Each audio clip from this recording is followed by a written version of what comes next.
Alright, here's a couple of tools you can use to help you tune a fuel table based on data logs. So the first one is the mixture map function. You can see here I've already got a map or tune open, and I've also got a log open. Mixture map generally works better with a longer log or more data.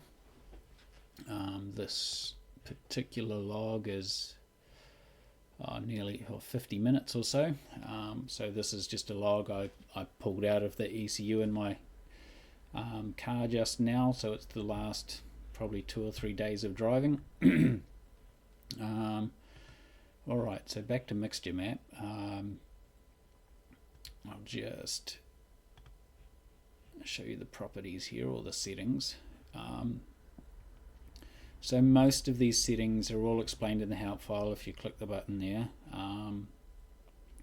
But these filters here,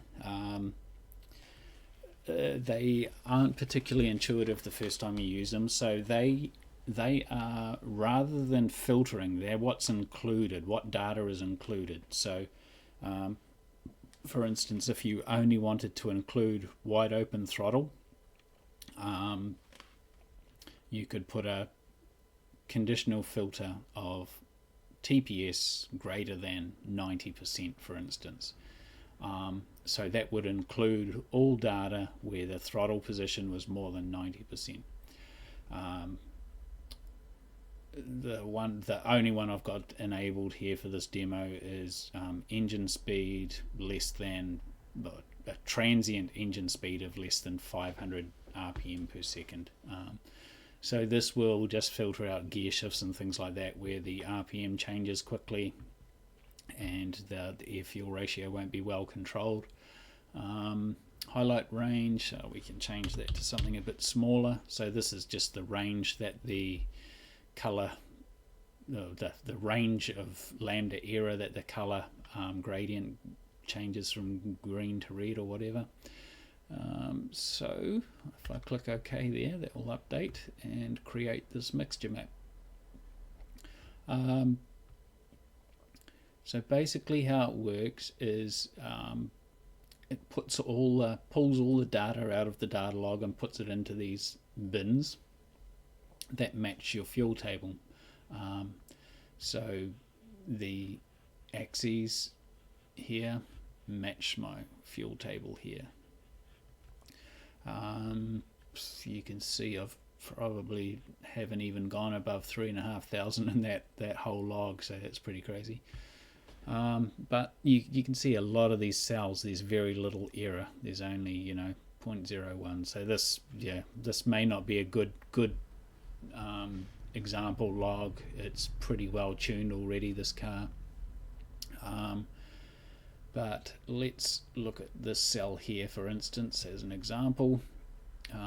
So we passed through this cell 20 times in the log. So it's pulled 20 samples. The average measured AFR or lambda was 0.76. Our target was 0.8. So we've got an average error of 0.04 lambda. Now if I just single click on this cell, it will highlight the relevant cell in my fuel table. If I double click this, you can see it's adjusted that cell, so it's corrected the fuel table number to account for that, or to correct that error. So in these areas where you've got many a large quantity of samples, you're going to get a good result. It means that the average measured lambda is probably quite realistic. What you need to be careful of with mixture map is some of these odd cells here, where there's a low sample count.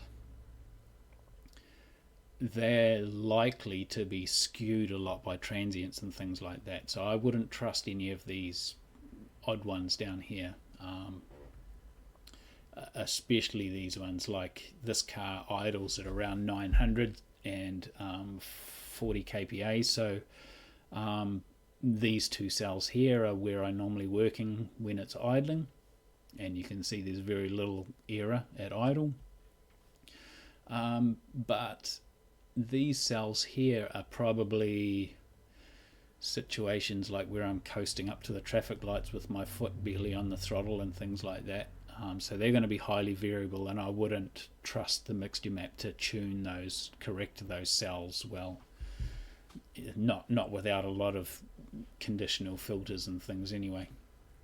So that's something to be careful of, but that's basically how it works. You can, any of these cells which have a decent number of examples and some error, you can double click those and that'll correct those cells. Alright, the second tool is called Quicktrim. With Quicktrim you can zoom in and concentrate on a particular area in your log. So for Quicktrim you want to open a time plot and your fuel map together, side by side.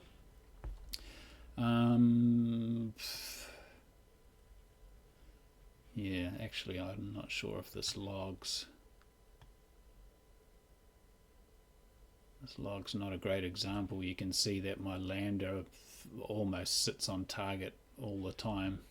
Some of these transient errors here probably aren't going to demonstrate the function well, so bear with me a sec. I'll just see if I can find a better example. That one there will do. It's a dyno pull. Yep, that looks good. And just open the relevant map for it. Nope. Alright, so yeah, this is definitely a much better example. Okay, so my yellow cursor on the time plot here, you can see as I drag this across the time plot, the pink crosshairs here move across the fuel table to show us what cell we are working in at the time. So if I go down here at the beginning, the start of the dyno pull, maybe go to this one here where there's some error. So what I've done is I've dragged my cursor on the time plot until my crosshairs are nicely centered in a cell. Now I can click this cell because that's the one that I want to adjust and hit the M key on the keyboard. Brings up Quicktrim. This should pull the target lambda value out of your target lambda table, and just check here, 0.87 matches our 0.87 target down here, and we just type in this measured lambda value, which is 0.889, and I'll hit enter, and you can see it's corrected that cell. Now I'll drag it to the next until it aligns on the next cell in the fuel table, about there. Click this one, M for Mary on the keyboard, 0.897. 897 was our measured lambda, and that cell's now corrected. So yeah, I'm sure you can see the technique here. So our lambda is 0.884 here, and you can basically, with just this one dyno pull, I could tune that whole top row of the fuel table.